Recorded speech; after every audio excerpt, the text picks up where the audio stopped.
What's up, everybody? This is Buck. If you're in the Folsom, Delco area and you're looking for ink, we got you covered. Artist known as Rich Kimmel here at Tattoos by RC.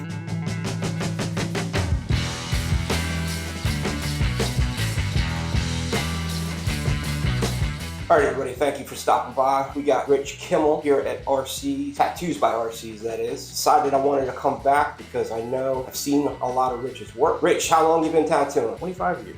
Where did you serve your apprenticeship at? Old school apprenticeship at Tattoos by RC. Wow, so you've been here the whole time? Born and raised. Now, what made you want to get into tattooing? Being an artistic kid in the first place, I guess, and not really having an attention span for school.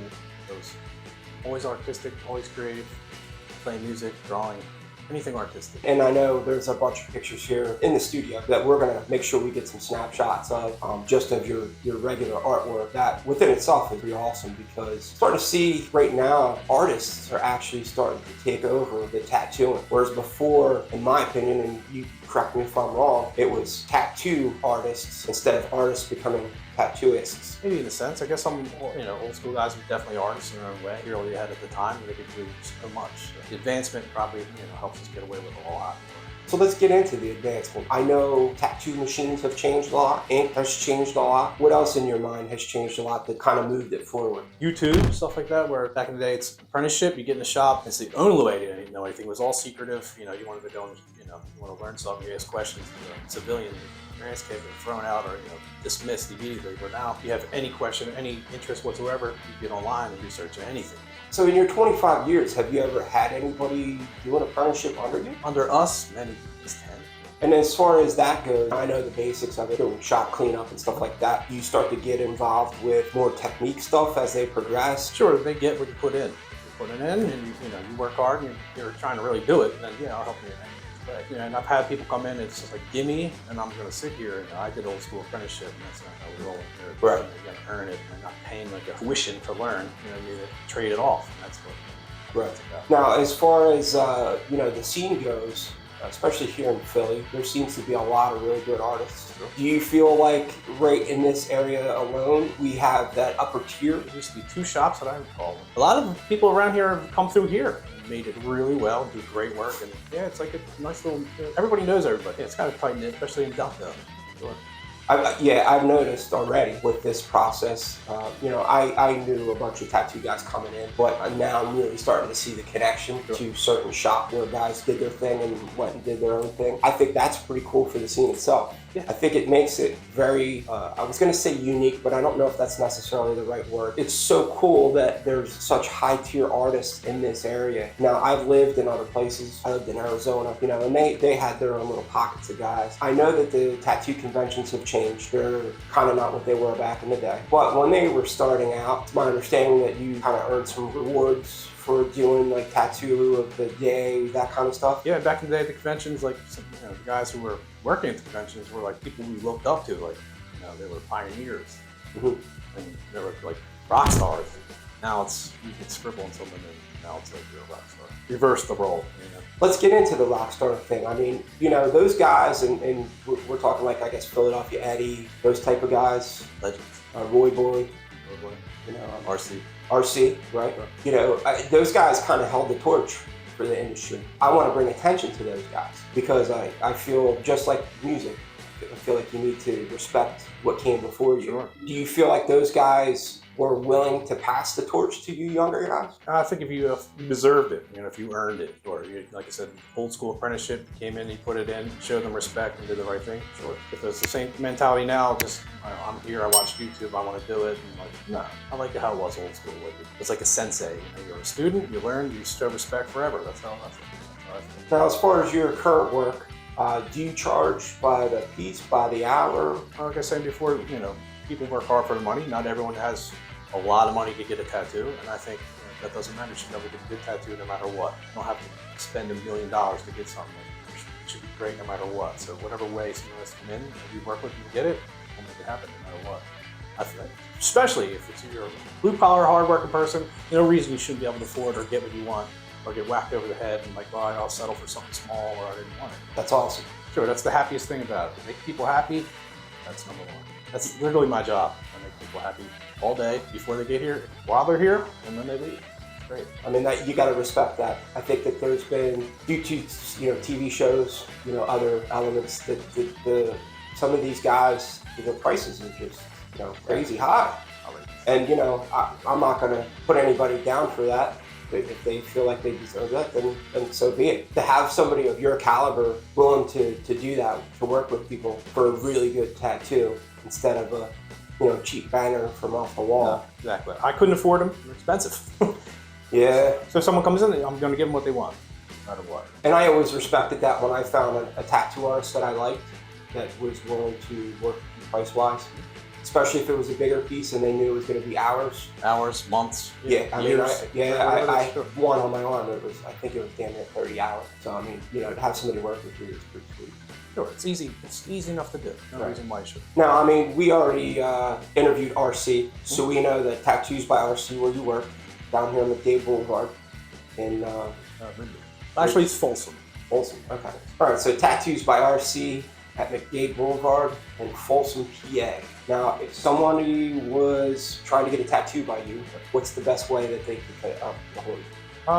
Either way, sometimes you call the shop and give you a briefing of what to do, but I like to do it face to face. There's no ifs, ands, buts, miscommunications. You're here, see things. And you really get to see the size. All the above, yeah. It's Yeah. here, we'll chit chat. I mean, I think that that's a huge factor that some people don't fully understand. Yeah, I like to do everything myself. Make the appointments, talk to people, know what I'm doing. I don't, one-on-one, best way. Do you have an Instagram page? It's the Art of Kimmel. And then what about any other Facebook or anything like Well, that? there's our Tattooed by RC Instagram and our Facebook. If you want to get tattooed by Rich, stop on down the shop, or you can also hit up Instagram. So as far as tattooing goes, is there anywhere on a body that you won't tattoo? I'm not fond of knees. Places where I know it's not going to work, it's not going to heal, it's not going to stand the test of time with sun and abuse. And I don't want to just take someone's money, do it, haha, and they're out the door, and years later it's not there. And I'm going to tell them straight up, it's not going to be there, it's not going to work. And that's the kind of thing I want to do. Face, not the biggest fan. I mean, if a young kid were to walk in here and say, hey, I want to get a tattoo on my face, would you say no? Or? The amount of money and the time it would take to do something small on their face, I'd rather them really rethink their life and look 10, 15 years down the line. Again, it doesn't hold up well with sun and it's weather. It never really looks like it. Do you have a favorite tattoo that you've done? It changes monthly sometimes, yearly. Do you have a favorite style? I like large black and gray things. I mean, I'll do anything, but usually that's I could get busy and just go with that. When you're giving somebody a tattoo, are you the type of person to do conversation, or you just kind of throw in some tunes and just go at it? Usually people, get tattooed by me. No, I usually get quiet. I'll be chitty-chatty a lot in the beginning, and then once the music's on, I go in my little world, my zone, and they do their thing. Yeah. I think as somebody that's been tattooed, I would say that that's my experience as well. You're chatting at the beginning, and then as it kind of sets in. Yeah, there's room for it all. Get comfortable, talk, and then it's concentration time, and I'm in my world, and that's where you want me to be. As far as big pieces, and you're talking hours, do you find that most people are stopping like 3 to 4 hour mark? I know it depends on the person. Usually, yeah, it depends on the person. Usually you get a good 5 hours. Okay. You're not, hammering at them. There's ways like I could make this, I have to sit way long in the chair, do this or that. By working different spots. Sure, work different spots. Maybe not round them. There's different ways. Working different spots, moving around, avoiding swelling, bracing. You can feel them out. What do you do with somebody that you feel is not handling a tattoo well? How do you deal with that? Well, if I'm doing it so long, lots of patience. I've had them. I know what they feel like. I understand. So you have to deal with it more than others, and that's your job to deal with that. Really, and if they're unruly and it's obnoxious, yeah, I get that. But usually, How do you feel about people using the numbing tool? I can see some areas where people use it where, say your ribs or something, inner leg, something like that, where you're like, all right, you should use it. Sometimes I feel like it makes the skin swell. It's pre-swollen, it's already red, so the values of grays and stuff like that you can't judge right off the bat. So sometimes I don't really like that. I get it, it's pain-wise, but if you can deal with the pain, you get it done without it. It helps me a lot with the artist and stuff. As far as aftercare, what do you recommend? Do you recommend, Aquaphor and the... Yeah, I'm a big fan of Aquaphor. So thin layers of Aquaphor, maybe switch over to lotion if need be, depending on your skin type. There's thousands. Aquaphor usually, I get the best results from that right off the bat. What about the Sanoderm? I also saw a new one, I think it's called Tattoo Armor. Never saw it before until recently. Not a big fan. I don't know if it's just like a new product, you know, buy this new product, made us money. I'm not sure. I don't like it. I've seen it. It always looks disgusting. I've seen like blood pockets, and I don't know how that's not decomposing and causing any kind of bacteria. Not knocking, I have no idea. I just don't like it. I like to take plastic wrap off and immediately have air and oxygen to start healing right off. If you can't take care of it, you should try a little harder without Sanoderm. I had an older tattoo guy tell me one time, when you go home to wash your tattoo, to do a hot compress with like a washcloth for a couple rounds. You know, hot water, dip it, hot water, dip it. Have you heard of that? Cloth I would stay away from because you never know where bacteria might be, but a nice hot shower, yes, I like a nice hot shower right off the bat. 2 hours, 3 hours, how many hours you have to leave the bandage on. Nice hot shower. Takes everything off.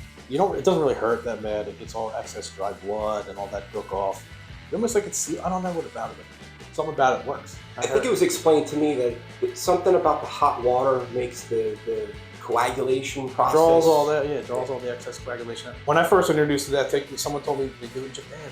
They make things and they soak in hot baths. And it really helps the healing. And I was like, all right, well, I'll transfer to the shower and see how that works. And it always works. So I've been doing that for years now, and I've noticed that my color stays bright and vibrant. I'm also very white, sheet of white paper, but you know, to me, that process seems to enhance it. As far as aftercare, we've already discussed Aveeno and, Aquaphor and, you know, Aveeno and stuff like that. Sunblock. Do you recommend the highest SPF you can get? 100%. I've used my own, and I've seen what I've done to them. Being, you know, the tattoo artist is to, you know, practice what you preach, and I've done things where like I didn't. I could see I paid the price for it, especially in my color pieces. Even if I only applied it once or half, I'm all right this time, this week, but yeah, definitely. That's such a better. I'm not even. Rich, do you have any funny tattoo stories from the past? You know, maybe big burly dude passing out on you? No, I've seen that many. Yeah, I've seen the big guys go out. Yeah, real hard.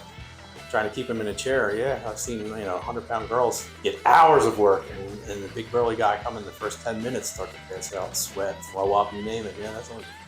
Have you tattooed anybody famous? Marlon Byrd, who's on the Phillies. Eric Burgess was. I see them as the same as anybody else, so I really don't stick in my mind that much. Celebrity, I don't really push that. I tattooed this celebrity or not because I really don't care. Better than anyone else, in my opinion. Yeah, well, I get that. Yeah. You're very humble, and I think that I hope that comes out to the people that are watching this, because it's to me that makes the experience sitting with you, getting a tattoo more pleasurable. Sure. Someone's fame and bank account has nothing to do with anything whatsoever with them like a normal person. Their life and job and everything else is just as important as theirs. So with the current advancements with tattooing, where do you see tattooing in the next 10 years? I could see younger people tattooing, looking back and thinking we used stone tools right now. That's how advanced it got when I started. Some people can't even recognize the stuff that I used to use. What the world is that? Wow. Yeah, RC had mentioned about making, you had to make needles, make ink back in the day. I had to. You know, did you really? Sure, I apprenticed here. It was, yeah. Okay. There's like a few companies who made your needles, specifically the way you want them to be. Yeah, you couldn't just order whatever. I think between that and the evolution of the machines, that's the best part, sure. They're so much quieter now. Quieter. I have a little ear damage from the machines back in the day just because I'm short and it's really close to my head. So yeah, I get that thing bashing next to my head. Yeah, definitely. Yeah, it's a pleasure to hold these light things and make noise.